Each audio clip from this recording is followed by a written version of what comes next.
हमारे YouTube channel में आप सभी का स्वागत है। जो भी हमको इस वीडियो में देख रहे हो सभी को हमारी तरफ से राम राम। पिछले वीडियो में हमने 355 दोहे चौपाइयों के साथ पूरे पढ़ लिए थे और जो इसके आगे के दोहे हैं वो हम इस वीडियो में पढ़ेंगे। तो आप हमसे जुड़े रहिए और हमारा वीडियो देखते रहिए।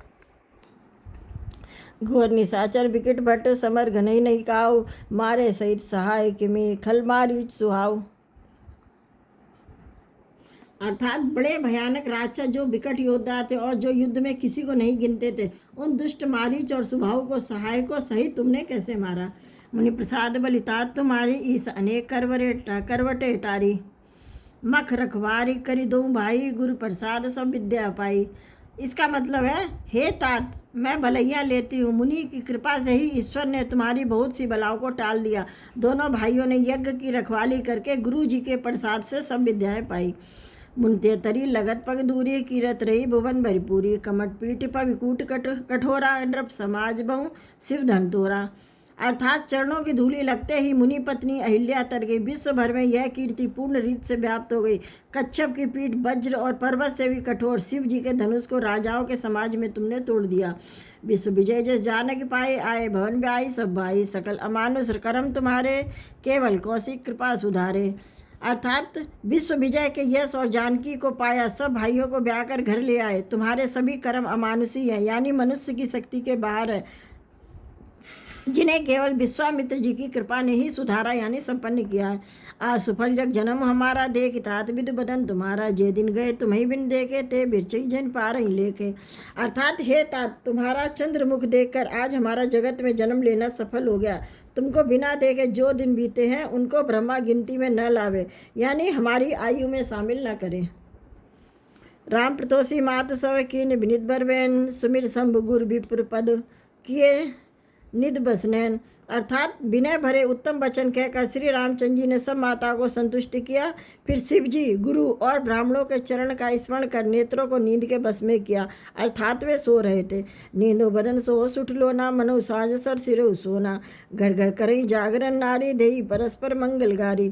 अर्थात नींद में भी उनका अत्यंत सलोना मुखड़ा ऐसा सो रहा था जैसे मानो संध्या के समान समय का लाल कमल सो रहा हो। स्त्रियां घर घर जागरण कर रही और आपस में एक दूसरे को मंगलमयी गालियां दे रही हैं।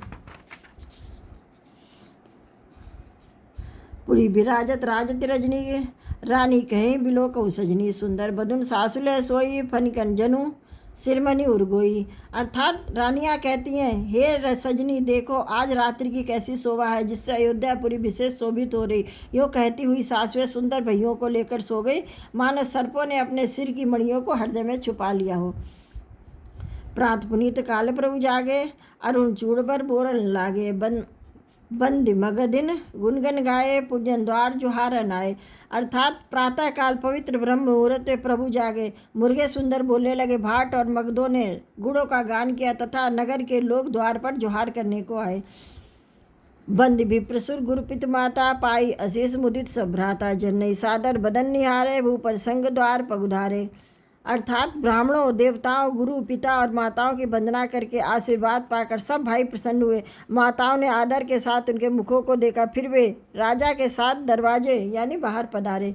किन सोच सब सहज सुचि, सरित पुनीत नहाई, प्रात क्रिया करितात पही, आए चारों भाई। स्वभाव अर्थात शुरू स्वभाव से ही पवित्र चारों भाइयों ने सब शौचादि से निवृत्त होकर पवित्र सरयू नदी में स्नान किया और प्रातःकाल संध्या वंदनादि करके वे पिता के पास आए। ये नवाह पारायण का तीसरा विश्राम।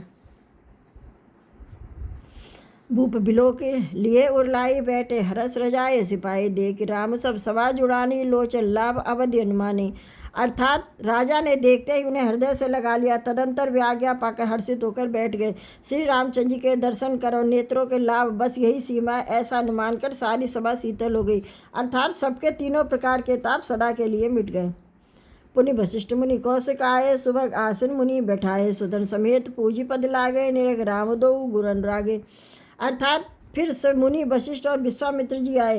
राजा ने उनको सुंदर आसनों पर बैठाया और पुत्रों समेत उनकी पूजा करके उनके चरणों लगे। दोनों गुरु श्री रामचंद्र जी को देखकर प्रेम में मुग्ध हो गए। कहीं वशिष्ठ धर्म इतिहासा, सुनई महूष सहित रनिवासा, मुनि अगम गादिसुत करनी मुदित वशिष्ठ विपुल विधिवरणी। अर्थात वशिष्ठ जी धर्म के इतिहास कह रहे हैं और राजा रनिवास सहित सुन रहे हैं, जो मुनियों के मन को भी अगम्य है। ऐसे विश्वामित्र जी की करनी को वशिष्ठ जी ने आनंदित होकर बहुत प्रकार से वर्णन किया। बोले बामदेव सब साची कीरत कलित लोक त्यों माची, सूर्य आनंद भयो सब काहू, राम लखन और अधिक छुआऊ। अर्थात वामदेव जी बोले यह सब बातें सत्य है। विश्वामित्र जी की सुंदर कीर्ति तीनों लोकों में छाई हुई है। यह सुनकर सब किसी को आनंद हुआ। श्री राम लक्ष्मण के हृदय में अति उत्साह यानी आनंद हुआ। मंगल मोह उछा नित जाय दिवस ही भांति, उनकी अवध आनंद भरी अधिक अधिक अधिकार। अर्थात नित्य ही मंगल आनंद और उत्सव होते। इस तरह आनंद में दिन बीतते जाते हैं। अयोध्या आनंद से भरकर उमड़ पड़ी। आनंद की अधिकता अधिक अधिक बढ़ती ही जा रही थी। सोरिकल कंकन छोरे, मंगल बोध विनोद न थोरे, नित नर सुख कर दे किसी हाई, अवध जन्म जा चई विधि पाई। अर्थात अच्छा दिन शुभ मुहूर्त शोध कर सुंदर कंकन खोले गए। मंगल आनंद और विनोद कुछ कम नहीं हुए, अर्थात बहुत हुए। इस प्रकार नित्य नए सुख को देखकर देवता सिहाते और अयोध्या में जन्म पाने के लिए ब्रह्मा जी से याचना करते थे।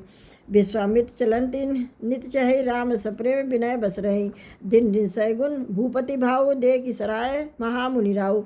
अर्थात विश्वामित्र जी की नित्य ही चलना, अपने आश्रम जाना चाहते हैं, पर रामचंद्र जी के स्नेह और विनयवश रह जाते हैं। दिनों दिन राजा का सौगुना भाव प्रेम देखकर महामुनिराज विश्वामित्र जी उनकी सराहना करते हैं।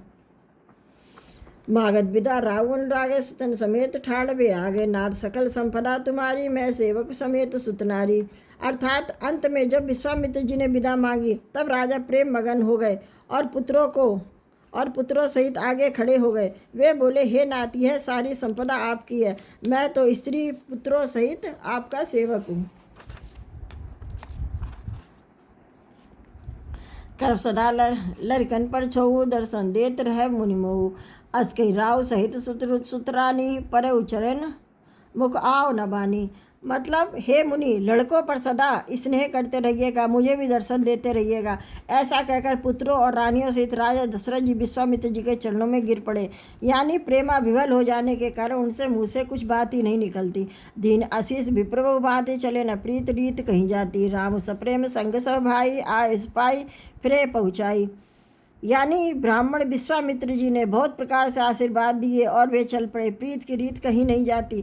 सब भाइयों को साथ लेकर श्री रामचंद्र जी प्रेम के साथ उन्हें पहुंचाकर आज्ञा पाकर लौटे। राम रूप भूपति भगति ब्याह, उछाऊ अनंदु जात सराहत मन ही मन, मुदित गादि गुलचंद। अर्थात गादी कुल के चंद्रमा विश्वामित्र जी बड़े हर्ष के साथ श्री रामचंद्र जी के रूप, राजा दशरथ जी की भक्ति, चारों भाइयों के विवाह और सबके उत्साह और आनंद को मन ही मन सराहते जाते हैं। वामदेव कुल गुरु ज्ञानी, बहुरी गादिगुत कथा बखानी, सुनि मुनि सुजस मन ही मन राहूँ, बरनत आपन पुण्य प्रभाऊ। अर्थात वामदेव जी और रकुल के गुरु ज्ञानी वशिष्ठ जी ने फिर विश्वामित्र जी की कथा बखान कर कही। मुनि का सुंदर यह सुनकर राजा मनी मन अपने पुण्यों के प्रभाव का बखान करने लगे। बहुरे लोग रजायस भयो, सुतन समेत नृपति गुरु गहूँ, जय जय जहते राम ब्याहु सबु गावा, सुजस पुनीत लोक त्यू छावा। अर्थात आज्ञा हुई कि सब लोग अपने अपने घरों को लौटे। राजा दशरथ जी भी पुत्रों सहित महल में गए हैं। जहाँ तहाँ सब रामचंद्र जी के विवाह की गाथाएं गा रहे। श्री रामचंद्र जी का पवित्र सुयस तीनों लोकों में छा गया। आए ब्याई रामु घर तबते, बसई आनंद अवध सब तबते, प्रभु विवाह जस भयउ उछाऊ, सकई न बरन गिरा अनिनाहु। अर्थात जब से श्री रामचंद्र जी का विवाह कर आए हैं तब से सब प्रकार का आनंद अयोध्या में आकर बसने लगा। प्रभु के विवाह में जैसा आनंद उत्साह हुआ उसे सरस्वती और सर्पों के राजा श्रेष्ठ जी भी नहीं कह सकते हैं। ककुल जीवन पावन जानी, राम जी है जस मंगल खानी, तेहि ते मैं कछ कहा बखानी, करन पुनीत हेतु निजवानी। यानी श्री सीताराम जी के यश को, कवि कुल के जीवन को पवित्र करने वाला और मंगलों की खान जानकर इससे मैंने अपने वाणी को पवित्र करने के लिए कुछ यानी थोड़ा सा बखान कर कहा है। निज गिरा पावन करन कारण, राम जसु तुलसी कहो, रघुबर चरित अपार बारिधि पारु, कवि कौन लयो अपबीत ब्याह उछाह, मंगल सुनिजे सादर गावहीं, वैदेहि राम प्रसाद तेजन सर्वदा सुख पावहीं। इसका मतलब है अपनी वाणी को पवित्र करने के लिए तुलसी ने राम का यश कहा है। नहीं तो श्री रघुनाथ जी का चरित्र अपार समुद्र है, किस कवि ने उसका पार पाया है। जो लोग यज्ञोपवीत और विवाह के मंगलमय उत्सव का वर्णन आदर के साथ गाकर सुनेंगे गाएंगे, वे लोग श्री जानकी जी और राम जी की कृपा से सदा सुख पाएंगे। श्री रघुवीर विवाहु जे सप्रेम गावही सुनई, तिनको सदा उछाऊ मंगलायतन राम जसु। यानी श्री सीता जी और रघुनाथ जी के विवाह प्रसंग को जो लोग प्रेम पूर्वक गाएंगे सुनेंगे, उनके लिए सदा उत्साह आनंद ही उत्साह है, क्योंकि श्री रामचंद्र जी का यश मंगल का धाम है।